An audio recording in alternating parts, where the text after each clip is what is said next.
Assalamualaikum warahmatullahi wabarakatuh. Halo teman-teman semua, saya Nurwinda dengan NIM 2307110514.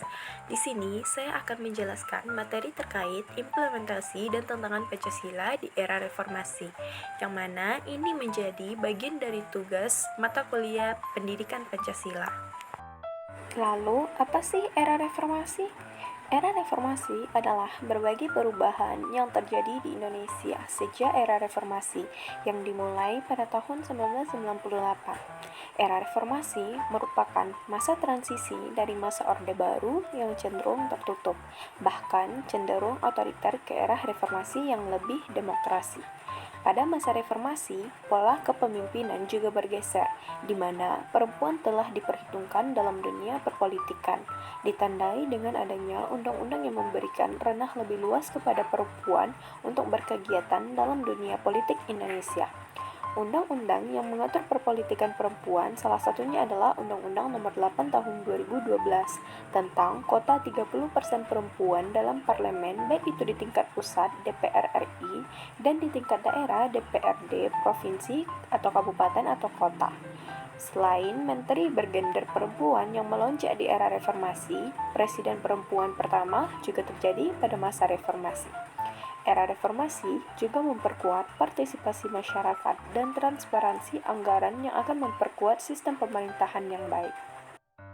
Berikut akan dijelaskan itu beberapa presiden yang pernah memerintah di era reformasi. Yang pertama yaitu era B.J. Habibie.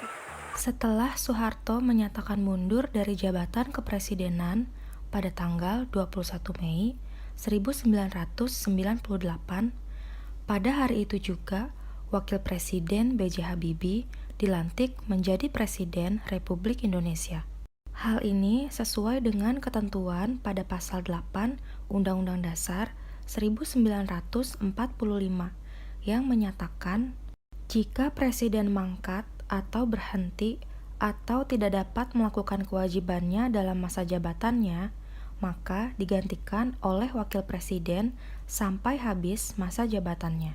Setelah dilantik, B.J. Habibie menyampaikan pidato pertamanya di Istana Merdeka dan disiarkan oleh RRI dan TVRI. B.J. Habibie menyatakan tekadnya untuk melaksanakan reformasi. Pidato tersebut merupakan visi kepemimpinannya guna melaksanakan tuntutan reformasi yang cepat dan tepat. Presiden B.J. Habibie kemudian menyusun kabinet yang diberi nama Kabinet Reformasi Pembangunan pada tanggal 22 Mei 1998. Kebijakan pemerintahan B.J. Habibie dalam bidang politik. Pemerintahan B.J. Habibie telah melakukan banyak perubahan terutama dalam bidang politik. B.J. Habibie berupaya merubah budaya politik yang telah diwarisi oleh pemerintahan sebelumnya.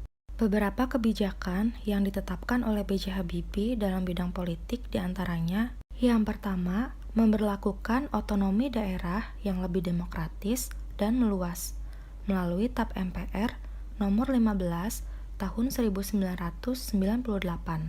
Teman-teman, sebelum masa reformasi, segala urusan pemerintahan dan keuangan terpusat di Jakarta. Akibatnya, banyak daerah penghasil sumber daya alam seperti Riau, Sumatera Selatan, Papua, dan Kalimantan justru hidup di bawah garis kemiskinan. Pemerintahan B.J. Habibie kemudian menerbitkan Undang-Undang Nomor 22 Tahun 1999 tentang otonomi daerah sebagai upaya mengatasi kesenjangan antara pusat dan daerah, sehingga Indonesia dapat keluar dari krisis ekonomi. Selanjutnya, kebijakan politik yang kedua adalah menciptakan kebebasan berpolitik dengan menerapkan sistem multipartai dalam pemilu, sesuai dengan Undang-Undang Nomor 2 Tahun 1999, sehingga pelaksanaan pemilu tahun 1999 diikuti oleh 48 partai politik. Kebijakan yang ketiga adalah menghapus Peraturan Menteri Penerangan Nomor 1 Tahun 1994, karena peraturan ini menghalangi perkembangan pers. B.J. Habibie kemudian mengesahkan Undang-Undang Pers pada tanggal 13 September 1999 yang menjamin perlindungan pers dan tugas-tugas wartawan. Kebijakan selanjutnya, Presiden B.J. Habibie membatasi masa jabatan presiden sebanyak 2 kali masa jabatan saja, dengan masing-masing masa jabatan selama 5 tahun. Yang kedua yaitu era Gus Dur atau Abdurrahman Wahid. Pemilihan presiden dan wakil presiden tahun 1999 dilakukan pada sidang paripurna melalui pemungutan suara anggota MPR. Abdurrahman Wahid atau yang lebih kita kenal dengan panggilan Gus Dur berhasil memenangkan pemilihan suara dan secara resmi terpilih menjadi Presiden Republik Indonesia yang keempat pada tanggal 20 Oktober 1999. Sedangkan Megawati terpilih menjadi wakil presiden dan dilantik pada tanggal 21 Oktober 1999. Nah, untuk menjalankan pemerintahannya, Presiden Gus Dur membentuk kabinet yang diberi nama Kabinet Persatuan Nasional. Lalu, kebijakan apa saja ya yang ditetapkan oleh pemerintahan Presiden Gus Dur? Kebijakan Presiden Gus Dur dalam bidang hukum dan pemerintahan. Di awal pemerintahannya, Gus Dur membubarkan Departemen Penerangan dan Departemen Sosial dengan tujuan perampingan struktur pemerintahan.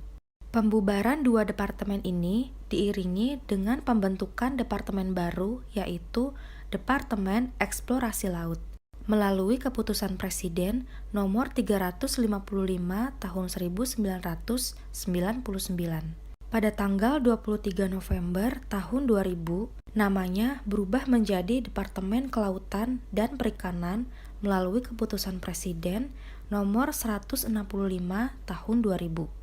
Pembentukan departemen ini dinilai strategis mengingat Indonesia menyimpan kekayaan sumber daya alam di laut yang belum mendapat perhatian khusus dari pemerintahan sebelumnya. Selanjutnya, kebijakan amandemen Undang-Undang Dasar 1945. Pada masa pemerintahan Presiden Gus Dur, MPR melakukan amandemen terhadap Undang-Undang Dasar 1945 pada tanggal 18 Agustus tahun 2000. Amandemen ini sesuai dengan agenda reformasi yang berkaitan dengan susunan pemerintahan pusat, provinsi, kota, dan kabupaten. Kebijakan selanjutnya memisahkan TNI dan Polri. Teman-teman sudah tahu, pada masa Orde Baru, TNI dan Polri disatukan dalam satu institusi, yaitu Angkatan Bersenjata Republik Indonesia atau ABRI. Kemudian, pada masa pemerintahan Presiden Gus Dur, TNI dan Polri dipisahkan agar fokus pada masing-masing fungsinya. Polri difokuskan untuk menjaga keamanan dan ketertiban masyarakat, sedangkan TNI untuk menjaga kedaulatan dan pertahanan negara. Kebijakan selanjutnya adalah menyelesaikan berbagai kasus korupsi, kolusi, dan nepotisme. Pada tanggal 6 Desember 1999, Presiden Gus Dur kembali membuka kasus-kasus KKN masa Orde Baru. Hasilnya, Soeharto ditetapkan sebagai terdakwa terkait korupsi di beberapa yayasan yang dipimpinnya.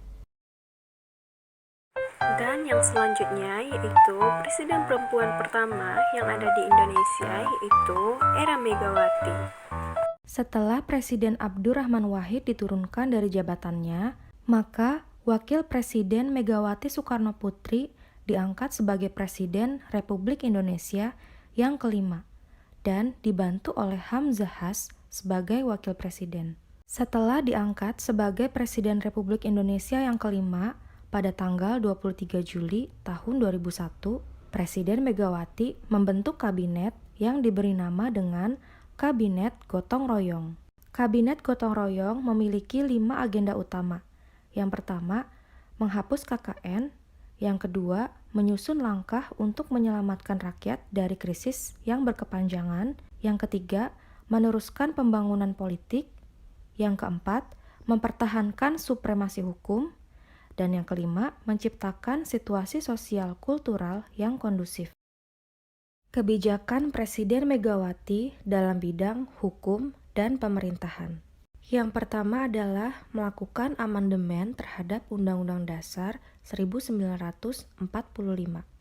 Pada masa pemerintahan Presiden Megawati, MPR kembali melakukan amandemen terhadap Undang-Undang Dasar 1945 pada tanggal 10 November tahun 2001.